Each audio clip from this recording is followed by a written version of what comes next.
I moved to South Dakota about 5 years ago. It was the first time I'd ever lived alone, and honestly, it was long overdue. My parents had been on my case for years about getting out of the house, and I finally caved. I'm not exactly a social butterfly, so the idea of living somewhere secluded actually appealed to me. The house I found was in one of the snowier parts of the state, tucked away on a stretch of land where the nearest neighbor was a solid walk away. That was fine by me. For the most part, that's exactly what I got. The first few years were uneventful in the best way possible. I kept to myself, went to work, came home, and didn't bother anyone. I never introduced myself to any of the neighbors, partly because I'm just not that kind of person, and partly because there wasn't much of a compelling reason to do so. The houses out there are so spread apart that you could go weeks without seeing another soul. Everything changed one afternoon in early February. I was at work when the snow started coming down. At first, it was nothing unusual, but within an hour, it had escalated into something else entirely. The wind picked up, visibility dropped to almost nothing, and the roads started getting dangerous. My boss eventually told everyone to head home before conditions got any worse. I drive a lifted truck, so I wasn't too worried about making it back. I've driven through plenty of bad weather before, and the truck has always handled it well. Still, there were certain sections of the drive that had me a little concerned. By the time I finally pulled into my driveway, I was just relieved to be home, but when I went to unlock my front door, I realized it was frozen solid. I stood there for a second, processing what was happening, then tried again, but it wouldn't budge. I didn't have a lighter on me, or anything else that could generate enough heat to thaw the mechanism.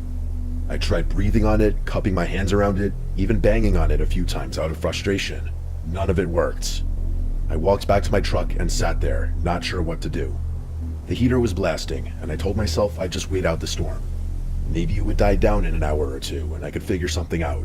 But as I sat there watching through the windshield, the snow only seemed to fall harder. After maybe 10 minutes, I realized I was making a mistake.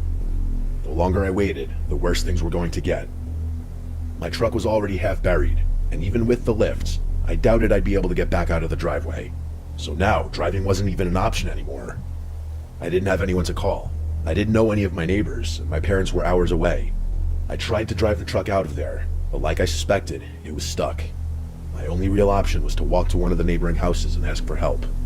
I hated the idea of it, showing up at some stranger's door asking them to take me in, but I didn't have another choice. Staying in my truck all night wasn't going to work.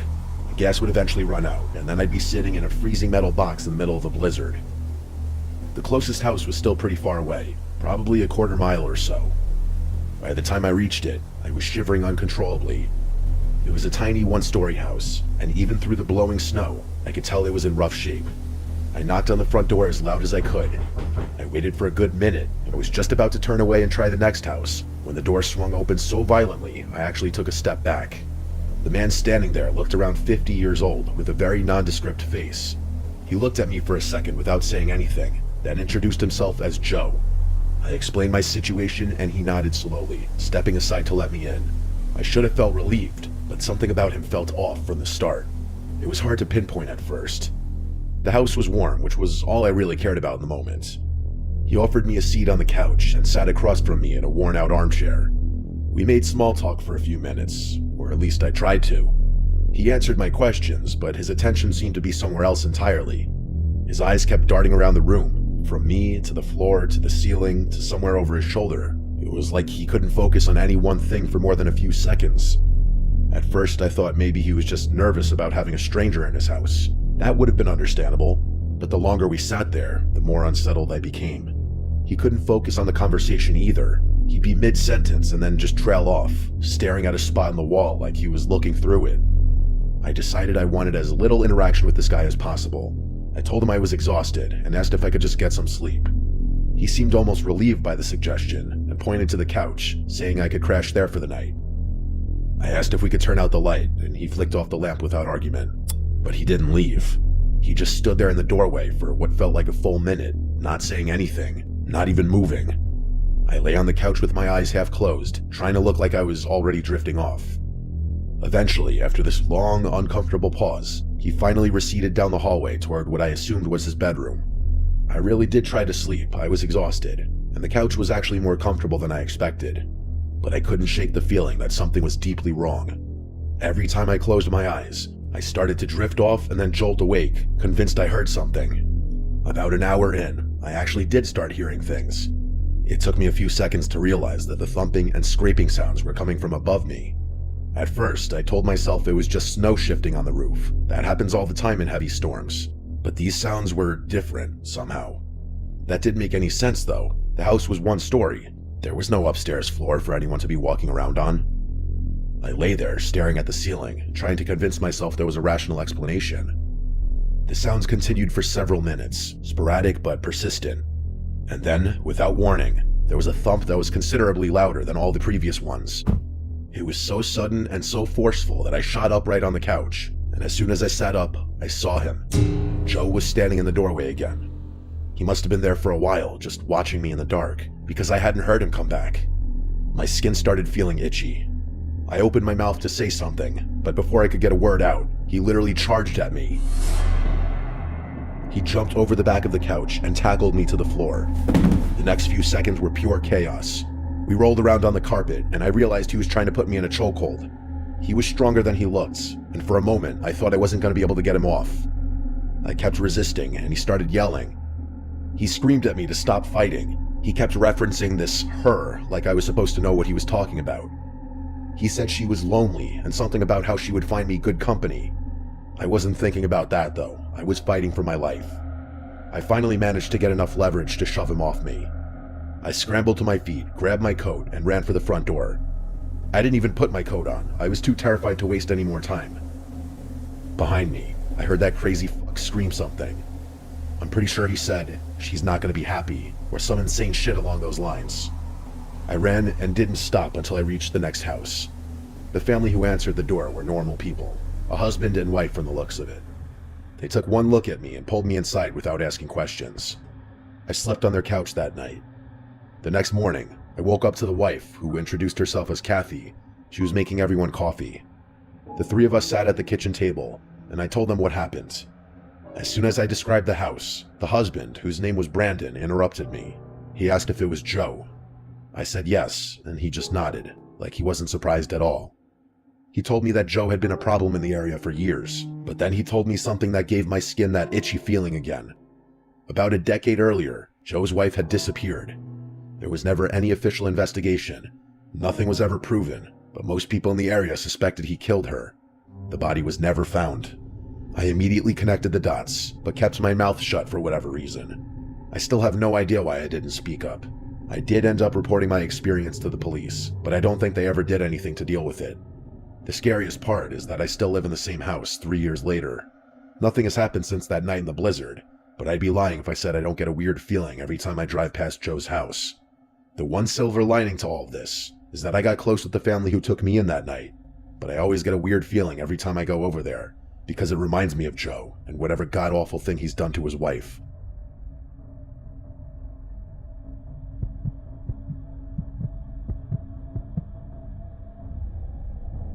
This happened last winter during one of the worst blizzards I can remember. I'm 27 and live alone in a small rental house in upstate New York. I work remotely in finance, which sounds fancier than it is. Mostly, I just sit at my desk and stare at spreadsheets all day. The point is, I rarely have a reason to leave the house during the week. Some weeks, I don't leave at all. Anyway, the local news has been hyping up this blizzard for days. You know how they get. Every storm is potentially historic or life-threatening, until it dumps 3 inches and everyone moves on. But this one actually looks serious. The weather alerts were telling people to stay off the roads unless absolutely necessary, stock up on essentials, all that. So I went grocery shopping that morning, grabbing enough food to last me through the weekend, and then I settled in for what I assumed would be a boring few days of working from home. The snow started in the mid-afternoon, and by around 8 p.m., I could barely see past my front porch. I spent most of the evening on my couch, half watching TV and half listening to the wind howl outside. It's a specific kind of sound, wind during a blizzard, not like a summer storm where it comes and goes. This was constant, like the house was inside a tunnel. At around 10:30, I heard a new sound. It was kind of like a loud thud, followed by this dragging sound, sort of like something heavy being pulled across wood. I figured a tree branch had come down. There are a few old oaks near my driveway, and with all that snow and wind, it wouldn't be surprising if one of them dropped a limb. About 15 minutes later, though, I heard a car horn. It wasn't a normal honk. It was weak and intermittent, almost like someone had tapped the horn on accident. I went to my front window and looked out. There was a vehicle stopped near the end of my driveway. I could see its headlights cutting through the snow, but that was about it. I stood there for a few minutes, waiting to see if anyone could get out, but I couldn't make out any movement. With the storm the way it was, I couldn't even tell what kind of car it was. My first thought was that someone had slid off the road. It happens out there, especially in weather like that. It sounds callous, but I wasn't about to trudge out into a blizzard to check on a stranger, not when I could barely see 10 feet in front of me. I went back to the couch and tried to focus on something else. At around 11, I heard knocking at my front door. I didn't open the door. Instead, I walked over and called out, asking who was there. A man's voice answered. He said his car was stuck and he needed to come inside to warm up and use a phone. His voice sounded strained, like he was out of breath. Part of me felt guilty. If this guy really had been walking through that storm, he probably was freezing. But another part of me still wasn't fully ready to just open my door to a stranger in the middle of the night. Instead of opening the door fully, I cracked it, making sure to keep the security chain locked. The man on my porch was covered in snow, like to a laughable extent. It was caked on his jacket, his shoulders, his hair. He was shorter than me, and he was visibly shivering. He said his phone had died and that he'd been walking for some time, trying to find a house with lights on. I was just about to open the door when I noticed his boots. I don't know what made me look down, but I did. And here's the thing. His boots were clean. Like, clean and dry, too. If this guy had really been walking through a blizzard for any length of time, his boots should have been caked with snow and ice as well. Hell, mine get like that just walking to my car. I felt something cold settle in my stomach that had nothing to do with the weather. I told him again that I would call for help and make sure someone came for him. He asked me to be let in again, more firmly this time. I didn't respond. I just closed the door and locked it. I could hear him say something on the other side, but I was already walking to get my phone. I called 911 and explained the situation. While I was on the line with the operator, I heard footsteps move from my porch to the side of my house, toward the back. The operator told me to stay inside and keep all the doors locked. She said police were being dispatched, but warned me that response times might be delayed because of the weather. I moved to a side window and peeked out, not wanting him to see me. The man was standing near the corner of my house, maybe 15 feet away. He wasn't moving, he was just standing there looking up at the windows. A few minutes later, I heard banging on my back door. Like someone was trying to break through. The whole door was shaking in its frame. I grabbed a knife from the kitchen and retreated to my bedroom. I locked the door behind me and stood a few feet from the door. The banging stopped after maybe a minute. I don't know how long I stood there. It felt like hours, but was probably closer to 20 minutes.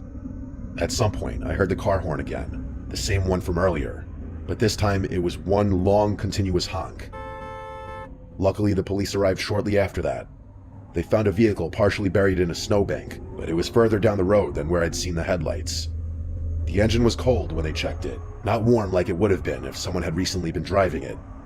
Here's the part that still gets me. The officers told me there were no footprints leading from the vehicle to my house. Apparently the snow was undisturbed between the car and my property. There were footsteps leading down my driveway and round my house, but they stopped at the driveway like someone had been driving a separate car. The police searched the area but didn't find anyone. The next morning, after the storm had passed and the sun was out, I went outside to look around. To my horror, there were muddy handprints on the exterior of my bedroom window, which definitely hadn't been there when the police searched the property. It was like the person had come back after they had left, or had been hiding and never left in the first place. A few days later, I found out that another house about half a mile away had been broken into during the storm. The homeowner wasn't there at the time, so no one was hurt, but the strange part was that nothing was reported stolen. Whoever broke in didn't take anything. Why anyone would break into a house during a blizzard and not even steal anything is beyond me. It's almost like whoever did wasn't trying to rob the place, but do something else. I know the whole incident doesn't sound that scary, but I can't help but feel like whoever was trying to get into my house, probably the same person that broke into the other house, was there to do something sinister. I'm just glad I didn't open my door.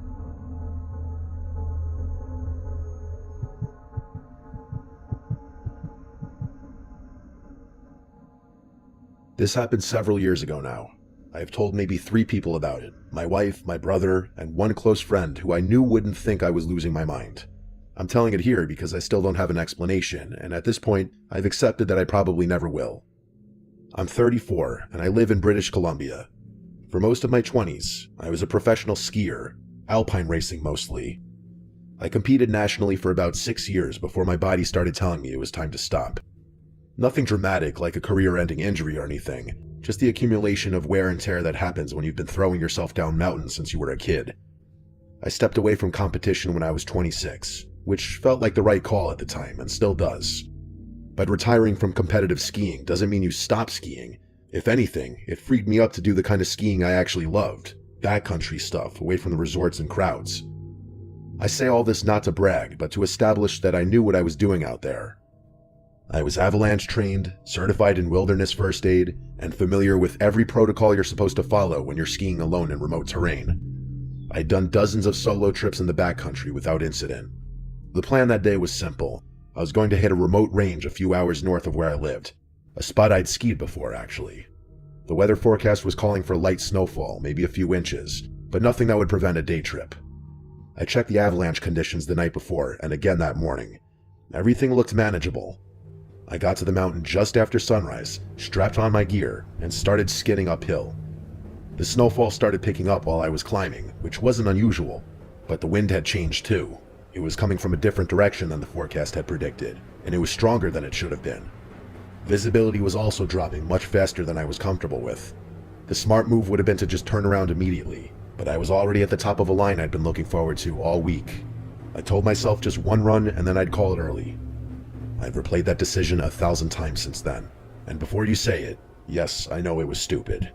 I know experienced people die all the time in the backcountry because they make exactly the kind of call I made that day. I knew it then too, but I did it anyway. The descent started fine. The pitch was manageable, and I was skiing conservatively just to be extra safe. About 2/3 of the way down the mountain, though, the worst possible thing happened. If you've never been caught in an avalanche, it's hard to describe how fast it happens. 1 second you're in control, the next you're just not. It's not the same thing as wiping out or even catching an edge. The snow moves, and you have no choice but to move with it. I got lucky. The avalanche wasn't big, probably a class 2, which was enough to knock me off my skis, but not enough to bury me. I tumbled maybe 30 or 40 yards before I slammed into something solid. Slammed as in instant deceleration. I don't even know what it was, rocks probably, or maybe a tree buried under the snowpack, but all I remember in that moment was the feeling in my left leg. I remember just lying there, trying to convince myself everything was alright, but it wasn't. My skis had released, that was good, that's what they were supposed to do, but one of them had tumbled further downhill, and I had no idea where it ended up. I tried to stand and immediately collapsed. The pain in my leg was unimaginable. I can't even begin to describe it. I managed to get myself into a sitting position and took stock of the situation. The snow was still seemingly getting worse too, which meant I was likely in the opening moments of a blizzard. But the worst part was obviously my leg. I couldn't put much weight on it, which meant I couldn't ski out even if I found my other ski. My options were limited. I had 3 choices. 2 of them were suicide, and the third wasn't much better. I could stay where I was and hope someone came looking for me, but only one person knew where I was that day, and he wouldn't have assumed something was wrong for at least a few hours. I could try to dig and wait out the storm, but I didn't have the supplies for an overnight and the temperature was dropping. Or I could start moving, painfully and slowly, to try and cover as much ground as possible before conditions got even worse. I chose to move. It's not like I had much of a choice. I secured what was left of my gear and started limping downhill, using the one pole that was miraculously still in my hand as a makeshift crutch. Every step sent pain shooting through my leg, but I had to keep moving. As for the snow, my prediction turned out to be correct. It only got worse, and at that point it was falling so heavily that I could barely see. I was ignoring the pain in my leg, focusing on moving as fast as I could, and wondering whether I was going to die out there, when I heard something behind me. At first, I thought the adrenaline was finally getting to my head and overwhelming my brain. That was genuinely my first thought, that I was becoming delirious in my final moments before passing out. But I turned around anyway, and what I saw confirmed that I was hallucinating. There was another skier moving downhill toward me. I can't describe it, but seeing him emerging from the snow filled me with an emotion that has no word. I was skeptical as to whether what I was seeing was even real, simultaneously relieved and terrified that there was another person out there, and something else. It was fear, but for what, I didn't know. He reached me within a few minutes. He was alone and backcountry equipped like me. He pulled off his helmet to readjust his goggles and asked if I was hurt, and I told him what happened. Without wasting a second, he moved up to my side and let me put my arm around his shoulder. We started moving together. Like I said before, I felt something that I couldn't explain. There was something beyond the adrenaline, pain, relief, and confusion. It didn't feel like a normal interaction. It felt like he hadn't stumbled upon me by accident, as crazy as that sounds. We talked about the basic stuff, most of which I don't remember, but there was one thing he said that stayed with me for whatever reason. He told me he hadn't used his legs in a long time, and it was nice to get back on solid ground. I didn't really know what he meant by that. I assumed he was talking in some ski jargon I didn't know. I laughed and we kept going. At one point, I had to stop. I remember this exact moment like it was yesterday. I leaned against a tree and closed my eyes for literally 4 seconds, and when I opened them, he was gone. There was no one there, but unless he buried himself in the snow, there was really nowhere for anyone to go either. I yelled for him, what else was I gonna do? But no one called back. I started looking at the snow in the immediate area, thinking maybe he had gotten buried. Nothing. It gets worse though. There were no tracks in the snow other than my own. I started freaking out. He'd been right there, right next to me, supporting half my weight for what must have been like an hour, but there was nothing. I started feeling dizzy, like someone had just punched me in the gut, and the feeling I had been feeling earlier came back. The rational part of my brain was insisting there had to be an explanation. Could I have been more disoriented than I thought? Maybe the snow had filled in his tracks faster than mine. Or maybe I had hallucinated the whole thing. Maybe I was already dead. I didn't have time to figure it out. The storm wasn't going to wait for me to process what had happened. I don't know how I made it back to my car. The last mile or so was such a blur. Just pain and cold and the stubborn refusal to stop moving. But I did eventually make it. I drove myself to the hospital and finally got some good news. The doctor told me my leg was severely sprained but not broken. They told me I got incredibly lucky. Fast forward to a few days later and I'm still recovering at home, but I can't stop thinking about one thing. That other skier, where he'd come from, where he'd gone, why there hadn't been any tracks. I kept telling myself I'd figure it out eventually, but I think that was mostly wish casting. I was combing through some local skier-centric website, something I do often, and that's when I stumbled upon something terrifying. It was a story about a fatal backcountry skiing incident. A man who'd been lost in a storm a few weeks prior. It had happened on the same mountain range, and authorities hadn't been able to find a body. The worst had been assumed. There were no photographs of the man on the article, and when I searched up his name, I didn't find any Facebook or Instagram profiles or anything of the nature, so I can't compare the man I saw on the mountain to the man in the article, but it's still a chilling coincidence nonetheless. I choose to believe the shock and hypothermia were causing me to hallucinate and my memory playing tricks on me. Maybe my brain constructed something to convince me that I wasn't alone on the mountain, but I remember his shoulder under my arm. I remember feeling him helping me down the mountain. There's no way I could have moved that fast by myself. I still ski, but I haven't gone alone since then. I still have no idea what helped me off that mountain.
منسية موجود منسية